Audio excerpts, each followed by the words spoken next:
In the year of Daredevil, the Hulk, and our gazillionth Matrix movie, a shining light burst its way through the trashy CGI.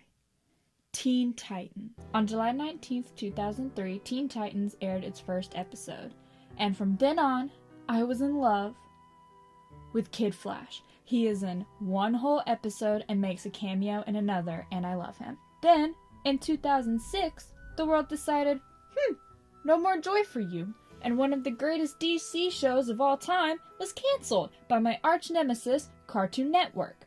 Flash forward into the far future of 2010. While wondering what superhero content to digest next, I came across something strange. A show called Young Justice. And I'll admit, I was excited. Wally was right on the cover, alongside Tim Drake cosplaying as Dick Grayson, Imposter Connor, one of the worst characterizations of a woman, and a sadly too serious Kaldar. It's safe to say, I did not enjoy Young Justice. You don't get it just because you're a girl. I hope you've fallen a well, and I'm the first responder. I have seen so many men talking about how girls quote-unquote ruined Young Justice. Wrong! Men simply do not care about their fandoms enough to keep them alive. Women write fan fiction. Women draw fan art. Women create forums and obsess over every little detail and character movement, interpreting the way a character said a line and what it meant for their relationship with others. Now, I'm not saying men don't do that, but a big part of a show's success is how many girls ship themselves with an emo boy who wears sunglasses inside. Guys, I can fix him. Now that that's out of the way, let's move on to our main point. Why Young Justice failed compared to Teen Titans. Both Young Justice and Teen Titans follow the same basic formula. Watch as the young heroes save the world from many different colorful evil villains and occasionally gods. Enjoy teenage angst and drama along the way to make you feel involved and give the characters depth. That last part only really happened in Teen Titans. Throughout Teen Titans, our heroes fight a bunch of small villains who lead them to the big bad, Slade, and eventually the Brain. Dope name. And Raven's father for a little bit. The main antagonist in Young Justice is...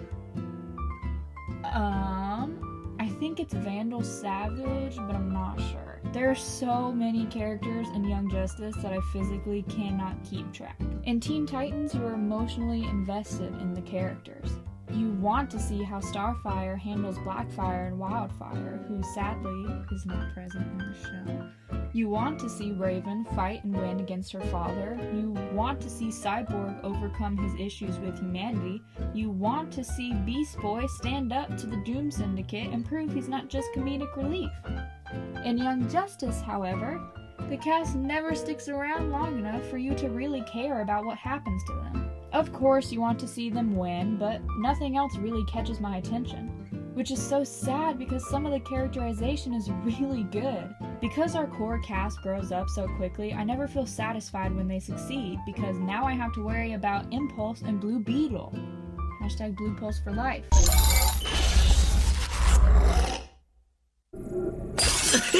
It's me! Of course it is. So, speaking of the cast, let's compare. By the way, I'm going to only really use the first season of Young Justice because that's the one I liked and it's the one I watched the most recently. The Robin in Teen Titans isn't really like any Robin we've seen. The creators themselves said that they wanted their own Robin, not really based on anyone else. Robin is very straight-laced, dedicated to protecting his team, and has issues with perfectionism. Robin is haunted by the idea of his friends getting hurt because he really doesn't have anyone else besides them, and the thought of them getting hurt because of him is even worse. In the episodes Apprentice Part 1 and 2, we see this in full. Robin would rather work for his worst enemy than hurt his team. If you are truly evil, then go ahead. Do what you must. Starfire, no!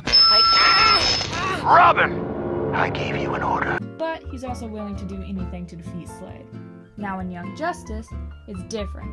Don't get me wrong, I love Young Justice Robin. We are told Robin is Dick Grayson, which, okay. I know tech-savvy and coffee-addicted Tim is more fanon than canon, but I mean, I've seen Dick Grayson. That's not Dick Grayson. Dick is best friends with Wally, Love, and Wally is the only person that knows his secret identity. Dejected! Now let's jet the rest! Alright, scoot over. Make some room for player 2.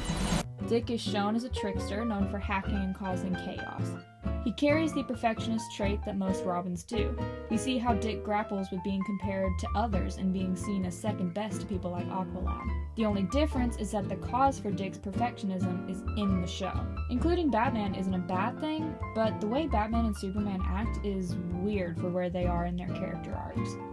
Since Dick is already in Batman's life, both Bats and Superman would have interacted with a teen sidekick multiple times. And given Dick's personality in Young Justice, Bats would be in peak tired dad era trying to learn how to fix himself so he can help Dick grow up in a more stable home than he did. Whether or not he succeeded is another story, but for now, that's where his character should be.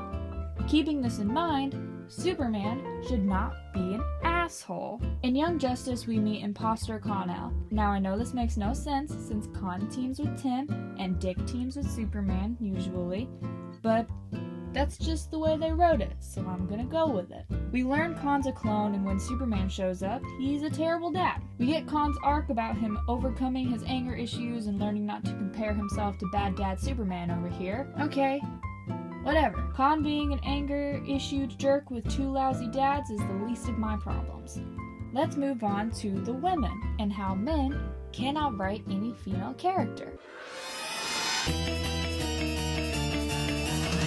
In Teen Titans, we get two strong female leads, Starfire and Raven. Now, I'm aware they follow the archetype of ditzy girl and emo girl, but to be fair, one's an alien and the other's dad is basically Satan. So a pretty valid archetype. Starfire is not only one of the most dangerous people, literally breaking out of being sold into space slavery and immediately rocking Robin's world as soon as they meet. Her and Robin are so cute.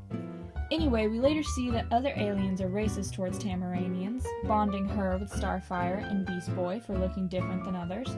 They really said racism. Then we meet Blackfire, another strong female who is running from the police and frames her sister, takes over Tamara with a magic gem, and even still Starfire wrecks her ass. Starfire deeply cares for her friends and family and is strong enough to basically kill anyone who dares try to hurt them. This is how you successfully write an alien woman. Raven is the polar opposite. She has to keep her emotions in check and cannot let her love for her friends lose control. She feels that she is inadequate compared to her team, not able to connect how she wants, and struggling to keep her father at bay. We love a tortured soul. Raven is strong enough to keep her father away and not become a portal for literally all of the evils of hell. She is extremely mentally strong and able to smack down anyone who dares try to hurt her family. Raven also has a keen sense for who is trustworthy and who is not because of her strong trust issues. She needs to be heavily persuaded by her team before she can trust someone. Icon, girl boss. The main two girls in Young Justice are Megan and Artemis. Megan is a bubbly alien girl who can read people's minds. She struggles with being an outcast in her race and has to adapt to the human race. Her mind reading becomes an issue when Con rolls up. Honestly, valid. People don't need to be reading my mind either. Even I hate it in there. And I don't have anything else to say because that's her character. For the whole season, anything else she does is her just trying to interact with Con, and Lord knows how that goes with Mr. Daddy Issues ×2 over here. Now I will say, I do enjoy the fact that Con has such a big issue with mind readers because the people in Young Justice who created him mind controlled him. The PTSD is treated well, and the line, "Sorry you did it," or "sorry you got caught," goes super hard. Artemis is an emo girl who is struggling with her villain parents when she runs away, proceeding to lie about being Green Arrow's niece and joining the team. She is moody and grappling with whether or not she can be a good enough person or worthy enough to work with the others while actively combating the guilt she feels for lying. A pretty good story. If she wasn't a jerk to everyone, she isn't a jerk in the "I'm emotionally challenged" way. She's just an ass to most people. Raven is also occasionally mean to the team, but we are shown she cares. Because we aren't given enough time with the younger Young Justice cast, we aren't shown them all coming together and growing. Not to mention, before we could see her grow, you immediately killed off Wally and established that there is no Speed Force to bring him back. A lot of characters in the show are just mean. I mean, I guess that makes it more mature. It's not very realistic though. As I've matured, the kids I know have gotten dumber. So have the adults. Riddle me that, Batman. Wally is great. Don't change him. Maybe don't have him die? I don't know, this is just my advice. Aqualad is sadly too serious for my taste. I mean, he's not bad. It's good to have a straight man, but I miss my greasy-haired boy. I'm Aqualad. Sorry I didn't introduce myself earlier. We Atlanteans try to keep a low profile. Good job. Don't think anybody even noticed you. You're from Atlantis? The reason Teen Titans worked better than Young Justice is because you can believe they are all friends. Young Justice did so well with Wally and Dick, it forgot to do the rest. Each person in Teen Titans has a distinct personality. You would believe they would all go out to eat together, that they would live together, they would love each other, they would die for each other. A relationship so strong you want to see it tested. You want to see them learn how to cope with the new information they discover about each other. Something about the way they talk to one another, you'd believe they have inside jokes, that they can look at each other during an important meeting and burst out laughing. Something that was so close to being accomplished in Young Justice. You can see glimpses of it here and there. Wally and Kaldar saying whelmed because Dick does, entertaining his weirdness. Opposite of like. Is disaster the opposite of aster? See, instead of things going wrong, they go right. Clearly you're not feeling the aster. That guy is not whelmed. Not whelmed at all. What is it with you and this whelmed thing? Dick making fun of Wally for constantly flirting with anything on two legs. Pictures of something great we could have had.